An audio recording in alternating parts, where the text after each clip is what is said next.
We Are Worthy by Elandria Williams. We are worthy, not because of what we produce, but because of who we are. We are divine bodies of light and darkness. You are not worthy because of what you offer, not because of what is in your mind, not for the support you give others, not for what you give at all. We are worthy and we are whole just because. In this great turning, in this radical readjustment and alignment, we are not disposable. We are needed. We are the very people that have withstood everything that has been thrown at us. And as Maya Angelou would say, still I rise. We arise from the pain. We rise from the grief. We arise from the limits people place on us and the limits we place on ourselves. We rise to be the children and the ancestors. We rise to be our true selves in relationship to our families and communities, recognizing our liberating and whole selves, honoring them and others as we strive for abundant communities, abundant lives, abundant relationships, and abundant values and cultural manifestations. We are worthiness personified. I, you, and we are worthy and deserve a life where we are not always fighting for our existence. Imagine what we could create if we were not always in the struggle. Imagine what we could envision if we could just be let to just go there. So tired of always having to resist, to fight, demanding, pushing. To everyone that has the courage, the power, the ability to co-create what we want and need while rooting in what we can't lose and who we are, you are the visionary. You are the hope. You are our ancestors' dreams. No, you might not ever end up on some list somewhere, but you are on a list in someone's heart and mind. And if it's in how you move in the world so people can see by example, you are the embodiment of what we need.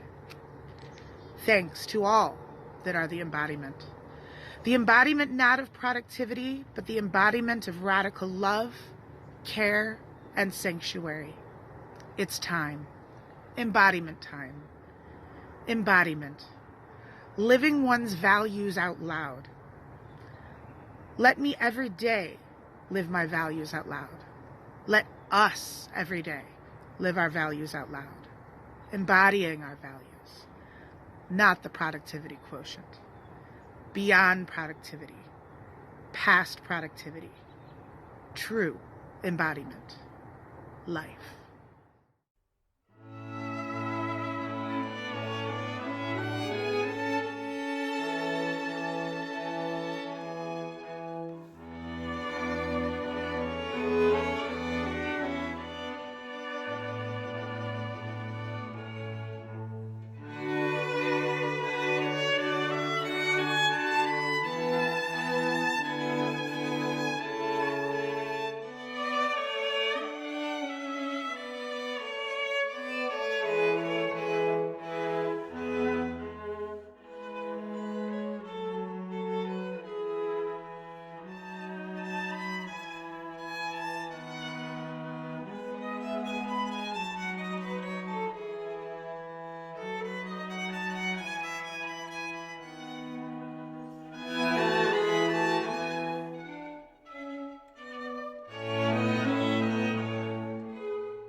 Legacy by Bree Byrd. I want to raise my children to change the world. Not to save it or fix it, but to change it. You see, if the day I die, in that quick moment before I move on to my next world, next life, oblivion, becoming the next bit of energy floating the cosmos, whatever it may be that awaits me, if in that moment I get to look back at what I've left, I hope that I will have left the world one legacy, one last lesson for my children. The lesson I wish to leave? Simple. 2 words that can change the world. Hold space. Hold space for the pain and grace of problems with no answers. Hold space for the uncomfortable conversations. Hold this space so that we can be strong and brave enough to have them, and to keep having them, even when there may never be a solution. Because sometimes those conversations are the closest covenant to a solution we can find. Hold space for the radical ideas, that there may always be a new perspective to see, another side to a story, situation, or concept that you may not have yet had the chance to see. Hold space. Hold space for the challenging realizations that there is no enemy, that hate will never be repaired or balanced with more hate, that true justice will only ever be achieved if it includes love, humanity, and empathy. Hold space for truth, the truth that you cannot define another's truth. The truth and awareness that you have not walked their path, have not lived their world, and have not had to make their choices and decisions. Hold space for compassion. Hold that space for the struggle to find ways to let compassion seep into every aspect of your life, every step with which you walk the world. Hold that same space for forgiveness and compassion toward yourself, with understanding that learning that walk is a lifelong process, a path to choose in itself, ever evolving, ever changing, ever challenging in its flow. Hold space for honest, naked intimacy, for learning to let the world touch your heart despite the risks. Hold space for pain and the acknowledgement that it is rarely quantifiable, no matter how hard we try. Hold space for anger, for fear, for frustration. Hold that space for honoring the sources of those emotions and the need to express them to heal. Hold space for joyful moments, the little lights that carry us across the darkness in our life. Hold space. Hold space for mourning and celebration and everything in between. Hold space for bubbles and laughter, for clarity, for serendipity, magic, and healing. Messages both from the universe and your own subconscious, for learning, for change, for evolution and revolution. Hold space for connection and common ground, for love and heartbreak and growth and challenge. Hold space to honor the need for rest, and the feeling that sometimes the weary work of fighting the good fight never ends. Hold space for hope. Above all, hold space for one another and yourself. Hold space to be. Hold space to teach your children to change the world, and they will.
Silly me.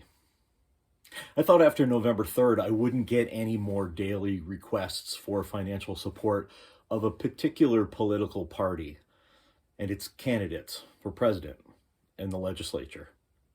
I was getting 25 or more requests every single day by phone call, email, and text message. And it hasn't stopped, despite the fact that the election, at least the day of voting, is behind us. If anything, it's picked up now that we clearly have huge legal battles ahead of us. And those will have to get paid for by someone. Now, getting asked multiple times a day has been annoying, to say the least. I gave as much as I could early on, and I kept giving more. And the more I gave, the more burdensome those requests have felt. And now that we're all being asked to pay for court battles, I feel like that's not really how it's supposed to be. So here I am this morning, asking you for financial support. And all I can think is, thank goodness I only have to ask once a week and not 25 times a day. The truth is, I'm happy to ask you to support East Shore Unitarian Universalist Church because it's good work that we're doing, bringing connection, support, and food for thought to our members and friends. We're also bearing witness, providing safe space, and even delivering food and other necessities to our neighbors in need. And I'm happy to report that we aren't claimants in a single case going before the Supreme Court. So please, give as generously as you can to help us continue to do the work we commit to every time we recite our bond of union. Thanks for being here.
Wow, this is the Great Pumpkin bringing you Halloween goodies.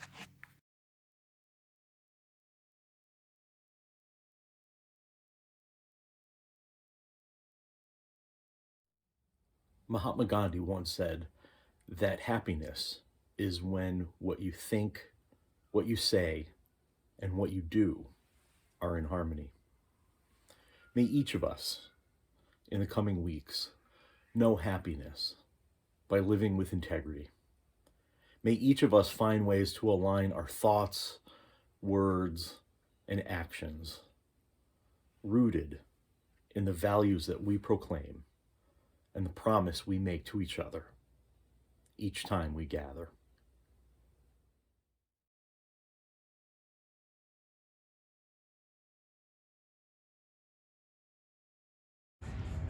We join hands in Unitarian Universalist fellowship, pledging ourselves to an individual religious freedom which transcends all creeds, not to think alike, but to journey together.